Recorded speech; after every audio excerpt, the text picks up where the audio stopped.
বিসমিল্লাহির রহমানির রহিম। ভাই ও বোনেরা, যে যেখান থেকে আমাকে দেখছেন এবং শুনছেন, আপনাদের সবাইকে আমার সালাম, আসসালামু আলাইকুম। আশা করি আপনারা ভালো আছেন, আমিও ভালো আছি। UK property gossip by Tasmina YouTube চ্যানেলের পক্ষ থেকে জানাই শুভেচ্ছা।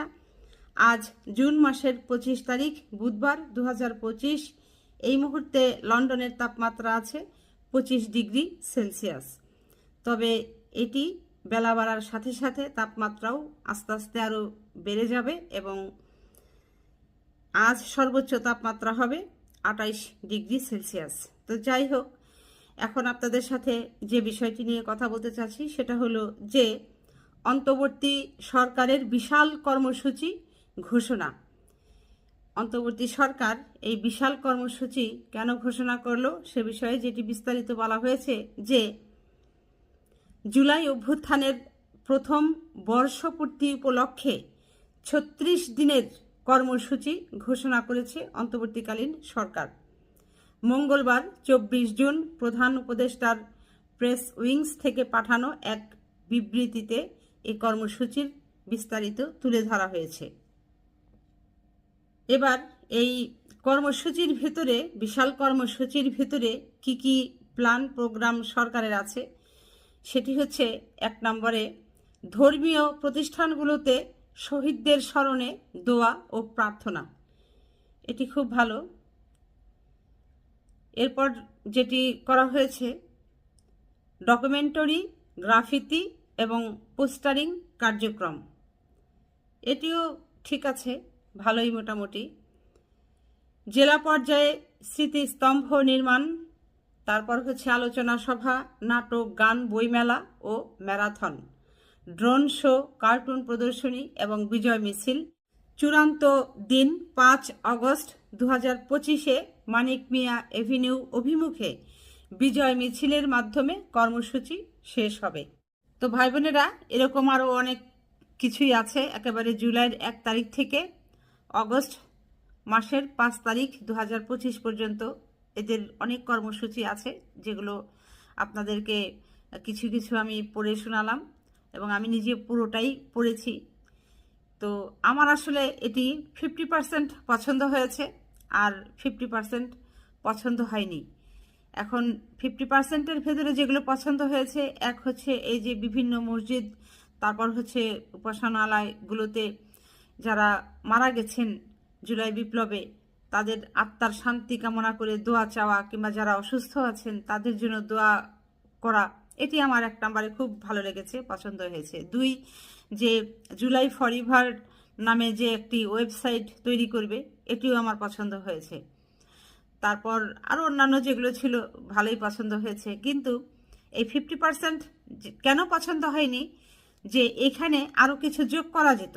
1 নম্বরে হচ্ছে বাংলাদেশের 64টি জেলায় এই যে জুলাই অভ্যুত্থানে নিহত হওয়া শহীদদের স্মরণে স্মৃতিস্তম্ভে যে ফুল দেওয়া হবে, শ্রদ্ধা জানানো হবে, এর পাশাপাশি আরেকটি কর্মসূচি অন্তর্বর্তী সরকার চাইলে নিতে পারত।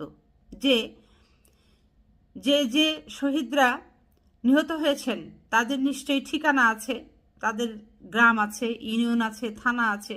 তাহলে ওই শহীদদের ওই গ্রামে কিংবা ওই ইউনিয়নে 100টি করে গাছ লাগানোর একটি প্রকল্প তারা হাতে নিতে পারত শহীদদের স্মরণে। দেখা যেত যে এই 20 বছর পর দিন তো আর বসে থাকবে না, সময় তো আর বসে থাকবে না, দিন দিনের মতো চলে যাবে, সময় সময়ের মতো ফুরিয়ে যাবে। কিন্তু এই 20 বছর পর দেখা যেত যে আজ যে গাছটি রোপণ করা হবে, 20 বছর পর সে একজন 20 বছর যুবক যেরকম হয়, ওই গাছটাও ঠিক ওরকম হয়ে যেত। তো এই কর্মসূচিটা যদি অন্তর্বর্তী সরকার হাতে নিত, কিংবা যে কর্মসূচিগুলো ঘোষণা করেছে এর ভেতরে যদি অন্তর্ভুক্ত করতো বৃক্ষরোপণটা, তাহলে খুব ভালো করতো। যে কারণেই যে বললাম যে আমার 50% পছন্দ হয়েছে আর 50% পছন্দ হয়নি, যে আরও কিছু যোগ করা যেত, কিন্তু যেগুলো যোগ করেনি। এখানে আপনাদের সাথে একটি বিষয় শেয়ার করতে চাচ্ছি, সেটা হলো যে বিশ্বে জলবায়ু আবহাওয়ার ওপর আন্তর্জাতিক সম্মেলন হয় প্রতি বছর। বাংলাদেশ থেকে সেই সম্মেলনে প্রতিনিধি গিয়ে প্রতিনিধিত্ব করে, যোগদান করে। তাহলে বাংলাদেশে যে এখন আবহাওয়া, এই চৈত্র মাসে বৈশাখ মাসে আবহাওয়া হয়ে যায় কি, তাপমাত্রা উঠে কত 35 ডিগ্রি সেলসিয়াসে, 38 ডিগ্রি সেলসিয়াসে, 40 ডিগ্রি সেলসিয়াসে। তো সেদিক থেকে চিন্তা করলে সারা বিশ্বের না হোক, অন্তত বাংলাদেশের কথা চিন্তা করে হলেও বাংলাদেশের জলবায়ুটাকে কিভাবে নিয়ন্ত্রণে আনা যায়, পরিবেশকে কিভাবে সুন্দর রাখা যায়, পরিবেশের ভারসাম্য কিভাবে রক্ষা করা যায়, সেটি অন্তত চিন্তা করে এই জুলাই আন্দোলনে যারা গত বছর শহীদ হয়েছেন, শহীদ ভাইদের স্মরণে যদি এই বৃক্ষরোপণ কর্মসূচিটা বর্তমান সরকার, অন্তর্বর্তী সরকার অন্তর্ভুক্ত করত, তাহলে মনে হয় অনেক ভালো হতো। তো যা হোক, সবশেষে যেটি বলতে চাচ্ছি যে সময় তো এখনো চলে যায়নি, এখনো সময় আছে অন্তর্ভুক্ত করার।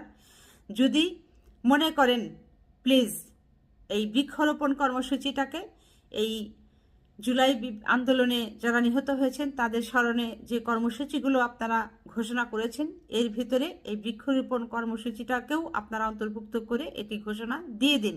তো যা হোক ভাই বোনেরা, আপনারা জানেন বাংলাদেশে এই যে জুন জুলাই আগস্ট মাসে প্রচুর বৃষ্টি হয়, আর এই বৃষ্টির কারণে কোনো গাছ যদি রোপণ করা যায় তাহলে আলাদা করে কোনো পানি দিতে হয় না, বৃষ্টির পানি গাছটিকে তরতর করে বেড়ে ওঠার জন্য সহায়ক হয়। কাজেই জুলাই বিপ্লবের অনেক কর্মসূচি ঘোষণা দিয়েছেন, এখনও সময় আছে। আশা করি এই বৃক্ষরোপণটাকেও এই জুলাই বিপ্লবের কর্মসূচির আওতায় নিয়ে নেবেন এবং এটিকে বাস্তবায়ন করবেন। সবাই ভালো থাকবেন, সুস্থ থাকবেন এবং আমার জন্য দোয়া করবেন। আমার এই চ্যানেলটিতে লাইক, কমেন্ট, শেয়ার এবং সাবস্ক্রাইব করবেন। আসসালামু আলাইকুম, আল্লাহ হাফেজ।